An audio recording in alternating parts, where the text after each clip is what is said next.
जय शिवराय शेतकरी मित्रांनो, आजच्या व्हिडिओमध्ये महाराष्ट्रातील शेतकऱ्यांसाठी अत्यंत महत्त्वाचा आहे, कारण धाराशिव जिल्ह्यातील पीक विम्याबाबत मोठा हालचाल सुरू झाल्याची माहिती समोर येत आहे।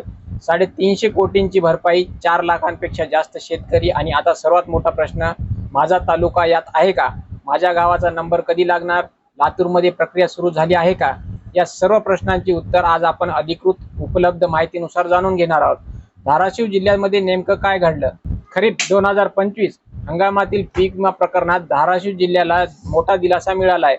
उपलब्ध माहितीनुसार ICICI लंबोर्ड जनरल इन्शुरन्स कंपनी मार्फत सुमारे 4,05,044 पात्र शेतकऱ्यांसाठी अंदाजे 350 कोटींचे पीक विमा भरपाई देण्याचा मार्ग मोकळा झाला आहे।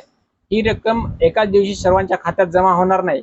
यासाठी लाभार्थ पडताळणी, बँक तपासणी आणि अंतिम मंजुरीची प्रक्रिया टप्प्याटप्प्याने पूर्ण केली जात आहे।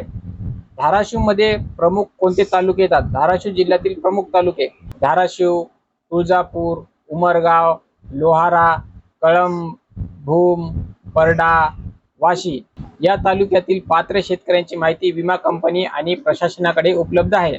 मात्र एक गोष्ट स्पष्ट समजून घ्या, कोणत्या तालुक्यातील किती शेतकऱ्यांची किती रक्कम मंजूर झाली याची अंतिम अधिकृत तालुकानिहाय यादी अद्याप सार्वजनिक करण्यात आलेली नाही।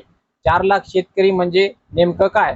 अनेक जण म्हणत आहेत 4 लाख शेतकऱ्यांना पैसे आले, हे पूर्णपणे बरोबर नाही। याचा अर्थ असा आहे की सुमारे 4,05,044 पात्र शेतकऱ्यांचा डेटा विमा प्रक्रियेत आहे। यामधील प्रत्येक खात्याची पडताळणी पूर्ण झाल्यानंतरच प्रत्यक्ष भरपाई टप्प्याटप्प्याने केली जाईल। महसूल मंडळाचे कॅल्क्युलेशन सुरू झाले का? हा सध्या सर्वात जास्त विचारणारा जाणारा प्रश्न आहे। सोशल मीडियावर अनेक मेसेज फिरत आहेत की अमुक महसूल मंडळाचे कॅल्क्युलेशन झाले, अमुक गावाची रक्कम तयार झाली, परंतु सध्या महसूल मंडळ निहाय आणि अधिकृत यादी सार्वजनिक झालेली नाही। यामुळे कोणत्याही व्हायरल मेसेजवर लगेच विश्वास ठेवू नका। अधिकृत आदेश किंवा जिल्हा प्रशासनाची यादी आल्यानंतरच निश्चित माहिती मिळेल। आता पैसे कोण देणार? अनेक शेतकरी समजतात की सरकार थेट खात्यात पैसे टाकते। प्रत्यक्षात पीक विमा योजनेत भरपाई रक्कम संबंधित विमा कंपनी शासनाच्या प्रक्रियेनुसार पात्र शेतकऱ्यांना वितरण करते। म्हणून बँक खाते, आधार आणि इतर पडताळणी पूर्ण असणे महत्त्वाचे आहे। तर शेतकरी मित्रांनो, हा होता भाग 1। आता बाकीची आपण माहिती भाग 2 मध्ये बघणार आहेत।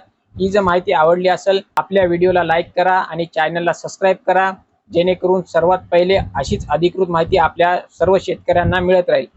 धन्यवाद। जय जवान, जय किसान।